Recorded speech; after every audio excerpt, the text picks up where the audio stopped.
கோலி talk Kollywood news. சர்வதேச விநியோகஸ்தர்களுக்கு பாகுபலி திரையிடல்.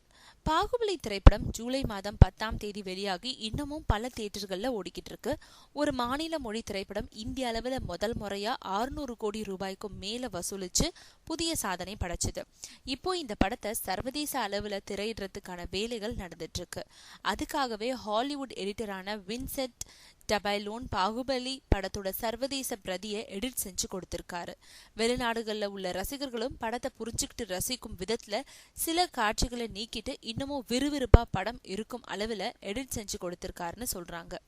இதுக்கு நடுவுல இப்போ கனடா நாட்டுல உள்ள டொராண்டோ நகர்ல நடந்துட்டு வரும் சர்வதேச திரைப்பட விழாவுல தனிப்பட்ட திரையிடல் நிகழ்ச்சியா பாகுபலி திரைப்படம் திரையிடப்பட இருக்காம்.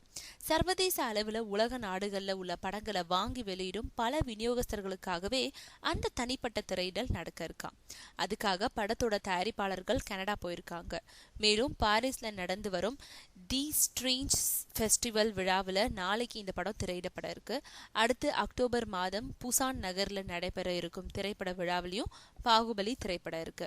அந்த விழாவில் ராஜமௌலியும் கலந்துக்கிட்டு பத்திரிகையாளர்களை சந்திக்க இருக்காரு. ஒரு பக்கம் பாகுபலி 2 படத்தோட அடுத்த கட்ட படப்பிடிப்பு வேலைகள் நடந்துகிட்டு இருக்க, மறுபக்கம் பாகுபலி படத்தை சர்வதேச அளவில் பல நாடுகளில் வெளியிடும் வேலையும் நடந்துகிட்டு இருக்கு.